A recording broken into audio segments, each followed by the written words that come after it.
आपको बता दें, नई सराय संभल में ईशा की नमाज के बाद एक सार्वजनिक शोक सभा आयोजित की गई। कार्यक्रम का संचालन मुफ्ती मोहम्मद जुनैद कासमी ने किया और कारी मोहम्मद दानिश ने कुरान की तिलावत की, जबकि पैगंबर की शान में नात कारी मोहम्मद नौमान ने प्रस्तुत की। इस मौके पर डॉक्टर बर्क की याद में मोहम्मद अकरम ने मरसिया पढ़ी और पूरे मजमे को सोगवार कर दिया। आपको बता दें कि मोहम्मद राशिद ने कहा कि डॉक्टर बर्क साहब एक उच्च कोटि के राजनीतिक निडर एवं साहसी राजनेता, अच्छे चरित्र के व्यक्ति तथा गरीबों एवं असहायों के हमदर्द थे। मुफ्ती मोहम्मद जुनैद कासमी ने कहा कि मैंने अपने जीवन में ऐसा दूरदर्शी राजनीतिक नेता नहीं देखा जो इबादत और सियासत का इतना खूबसूरत संगम हो और जो देश और कौम की आवाज़ को उच्च सदन में उठाने में सक्षम हो। मौलाना डॉक्टर मोहम्मद नजीब कासमी ने कहा कि वह देश की सेवा के लिए हमेशा तैयार और इच्छुक रहते थे और हमेशा देश के लिए शैक्षणिक संस्थानों के संरक्षण में रहते थे और बच्चों को उच्च शिक्षा प्राप्त करने के लिए प्रोत्साहित करते थे। यहाँ तक कि घर का कूड़ा भी बाहर कूड़ेदान में फेंक दिया जाता था। मौलाना मोहम्मद मियाँ कासमी ने संबोधित करते हुए कहा कि डॉक्टर शफीकुर रहमान बर्क ने देश और कौम की सेवा करना अपना कर्तव्य समझा और संसद भवन में मुसलमानों का प्रतिनिधित्व किया और उस वक्त भी दहाड़ते नजर आए जब कई चेहरों पर निराशा और भय था, लेकिन एक गम में थे। देश और राष्ट्र की आवाज़ बिना किसी डर और खतरे की परवाह किए अपने साहस के साथ उच्च सदन में उठाई। मुस्लिम गयूर ने डॉक्टर बर्क की सेवाओं के बारे में जानकारी दी और उन्हें श्रद्धांजलि अर्पित की। मौलाना हफीजुर रहमान ने कहा कि डॉक्टर बर्क सादगी, विनम्रता और नम्रता में अपने पूर्ववर्तियों के उदाहरण थे और अपनी बहादुरी और उदारता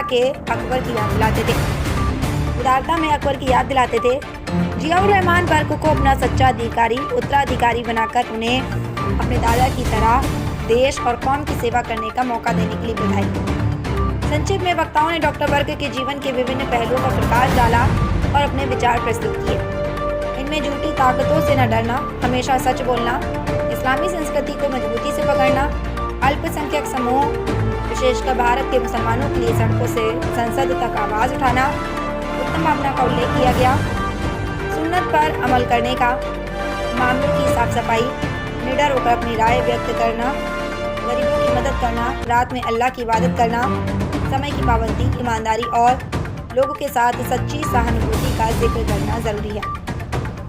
हाजी मोहम्मद इलियास और मोहम्मद राशिद प्रमुख ने डॉक्टर जियाउर रहमान को बर्क को चादर उड़ाकर सम्मानित किया। मदारिस से आए खास मेहमानों ने पगड़ी बांध कर दादा मोहतरम की विरासत जियाउर रहमान बर्क को सौंपी और उनसे अपने दादा के सच्चे उत्तराधिकारी बनकर देश और राष्ट्र की सेवा करने का अनुरोध किया। कार्यक्रम के विशिष्ट अतिथि जुनैद इब्राहिम, प्रधानाचार्य खलील स्कूल ने अपने वक्तव्य में डॉक्टर बर्क को याद करते हुए बताया कि वे अपने साथियों का जितना ख्याल रखते, बच्चे के साथ भी शफकत और मोहब्बत का हाथ सर पर रखते थे और बच्चों की कामयाबी के लिए दुआएं करते थे और उसकी नाकामी पर उसे समझाने और उनसे दुनिया और दिन दोनों के काम करने की गुजारिश करते थे। मैं प्रार्थना कर रहा हूँ कि भारत के संसद सदस्य डॉक्टर शफीकुर रहमान बर्क पर खुदा दया करे और उन्हें जन्नत ए फिरदौस में उच्च स्थान दे और भाई डॉक्टर जियाउर रहमान बर्क को अपने दादा के सच्चे उत्तराधिकारी और राष्ट्र का प्रतिनिधित्व करने वाला बनाए। जियाउर रहमान बर्क विधायक कुंदरकी ने अपने अध्यक्षीय भाषण में कहा कि अपने दादा के नक्शे कदम पर चलते हुए देश और राष्ट्र की सेवा करना मेरा पहला कर्तव्य है। 4 बार के विधानसभा सदस्य और 5 बार के सांसद डॉक्टर शफीकुर रहमान बर्क को डॉक्टर शफीकुर रहमान बर्क के दिव्यंत व्यक्तित्व पर प्रकाश डालते हुए घोषणा की 2024 में ईश्वर की इच्छा से वह अपने दादा के नाम पर एक डिग्री कॉलेज की नींव रखने जा रहे हैं। इसमें उद्घाटन 2024 में करने की पूरी कोशिश करूंगा।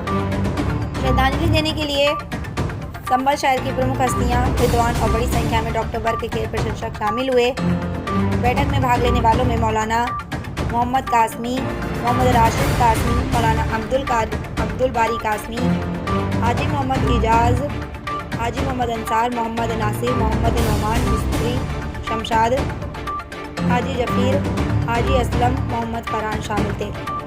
सलमान अंसार, अदनान, इजाज़, निशान रफ़ीक, कारी अतीक, मोहम्मद नौमान, मोहम्मद फरहान, इलियास, कारी वसीम, मंत्री शफीक सहित बड़ी संख्या में अन्य लोगों ने भाग लिया।